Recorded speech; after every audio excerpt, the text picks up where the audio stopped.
এটা হচ্ছে ল্যাপটপের কুলিং ফ্যান। ল্যাপটপের কুলিং ফ্যান কিন্তু ডেস্কটপের মতো নয়, এটা সবসময় অটোমেটিক থাকে। যখন ল্যাপটপ হিট মনে করবে গরম, তখনই এ পাখা ঘুরবে, নাহলে এ বন্ধ থাকে। ল্যাপটপের ফ্যান ডেস্কটপের মতো বন্ধ হয় না সব সময়, আর সব সময় চালুও হয় না। আর এর একটা কানেক্টিং পয়েন্ট আছে, এটা দিয়ে মাদারবোর্ডের সঙ্গে কানেক্ট করলে ল্যাপটপ যখন হিট হবে তখন চলবে।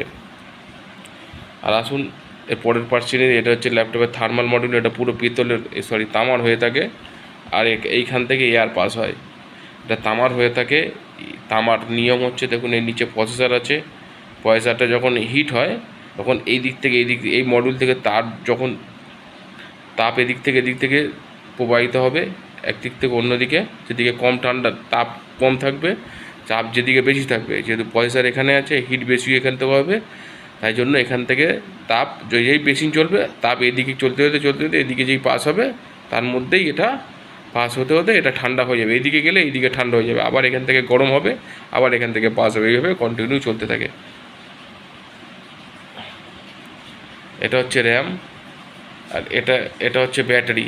আগের দিনে ব্যাটারি থাকতো, এখনও ব্যাটারি আছে। এটা সম্ভবত 12-20 ব্যাটারি আছে মাদারবোর্ডের সাথেই। আর এটা হচ্ছে আপনার ওয়াইফাই। যদি আপনার কোনো বুঝতে অসুবিধা হয় তাহলে আমাকে ফোন করতে পারেন 9903610220, মানিকা কম্পিউটার টেকনোলজিস। আর এটা হচ্ছে আপনাদের অরিজিনাল ল্যাপটপের স্পিকার। আপনার উইন্ডোজ অরিজিনাল থাকলে এই স্টিকারটা তখন দেওয়া হয়।